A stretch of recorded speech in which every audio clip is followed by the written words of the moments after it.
I inquire, what is the character of this glorious change which has come over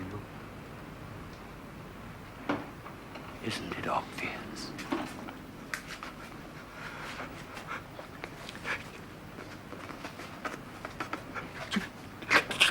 You've become a god! Oh, my God. Oh, let me worship you. Oh, how could I have been so blind?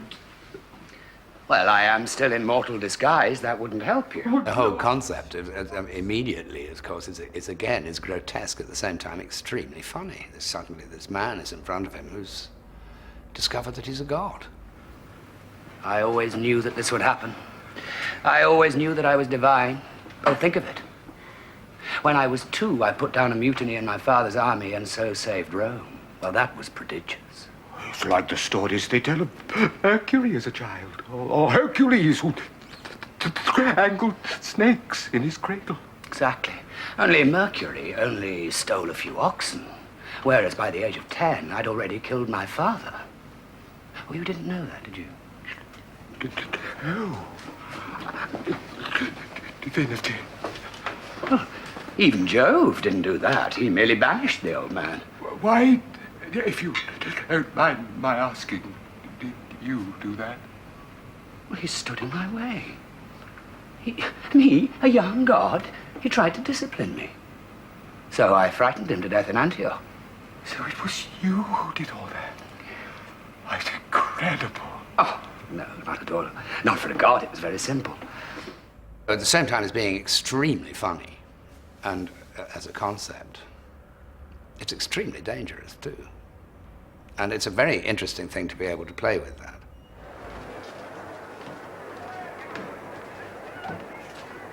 That scene was important. It was a huge one. They just pounced on him and knifed him to death.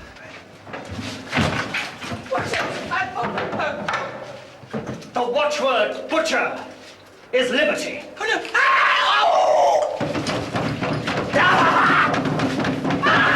No, you can't have a god, you can't kill the god. The good taste of the BBC was putting all sorts of funny little plastic bands down my thing so that if I would squeeze it or something like that and a dribble of blood would come out. And so I said, no, I don't think this has got to really happen all at once. So I got them to put a whole pouch of blood here and play the scene quite carefully because I had quite a loose chemise thing on top, you know. And, or was it a toga I was wearing then? And it had to come through that, you see, so it needed a lot of blood. And so that when I did actually go to hold my guts, as it were, all the blood came out and came through the white and so on, which gave it an immediate impact. And I think we were proved right though, because I think we needed that.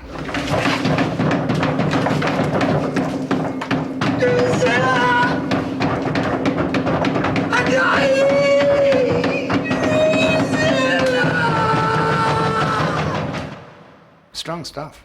There is a very nasty side to me, actually, I think, and all of that comes out in Nero. I mean, he was a spoilt child, got everything that he ever wanted, and including eventually to become emperor, and he just misused everything that he was given. I mean, you know, if he wanted something, I mean, you know, in primary, one of the big things in the particular episode was that I couldn't have a girl that I wanted. And so my mother gives herself to me. I mean, you know, that is the ultimate sacrifice of any mother, surely. You know, her little boy is sexually aroused and doesn't want the girl, or the girl doesn't want him, so she gives herself. My poor baby.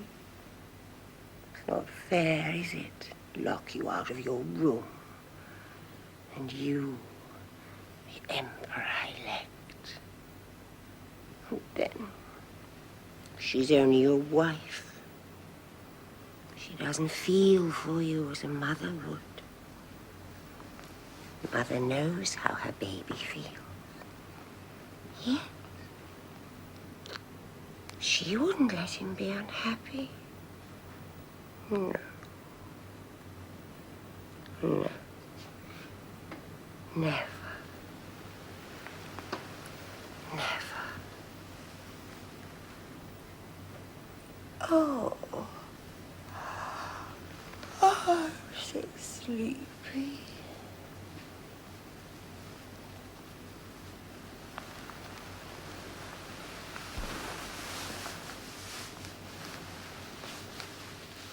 When I realized that I was going to play the part, I then went, in fact, to Greece on a holiday, and I took the books with me and read them on a Greek island.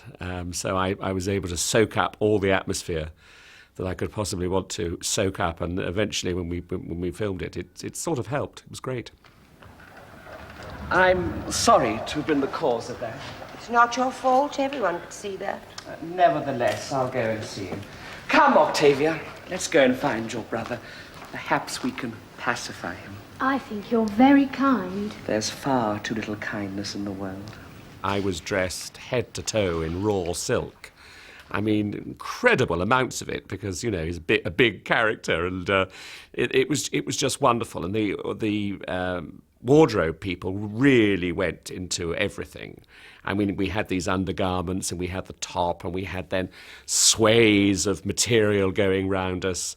And they used my own hair, which they curled every day in the studio, which took hours, because they had these special curling tongs. And then I had fresh flowers put into my hair every day. And, they had to obviously match them up with the previous day's filming. During this episode, we had a producer's run. So we not only had that, but they did a dream sequence where they had all the stars of the series who were now, by this time, dead. People like Sian Phillips and John Hurt and Brian Blessed and Maggie Tyzak and George Baker, and they all came back to this dream sequence. And so they came to the producer's run and sat in a line. And they were, before we started the run, they were, laughing, and they were high as kites because, the series was now a big success. And they sat there in a line, these 5, 6 really big actors. And I said to Barbara Young, I can't believe this. This is the most terrifying thing. So we gripped ourselves and we did the run, and thankfully, the run was wonderful. But every time we finished a scene, I glanced over to look at these 6, 7 actors, thinking any minute now they'll put their hands up with 4.6 or 5.7 like ice skaters marking the scene. And thankfully they didn't, but they were very complimentary at the end of it. I remember when we did, I think, one of the first scenes, we had to be very, very young. I don't think Herbie knows this, but he had us in a massage scene lying on our fronts. And I thought to myself, now, both of us, myself and the other girl, were just a fraction too old for the very young bit. So I said, if we lie on our backs, everything will fall back and we'll look much better.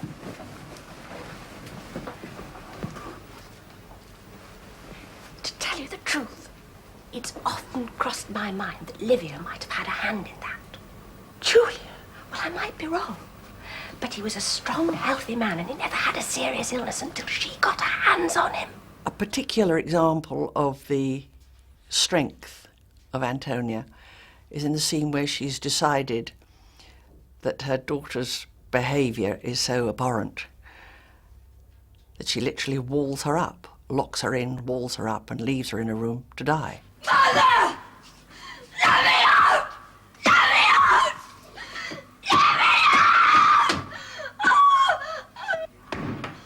Let me out! Let me out!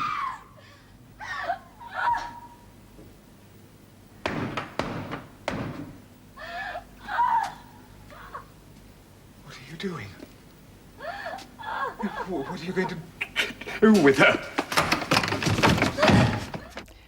But she sits outside the room and hears the cries of the girl inside.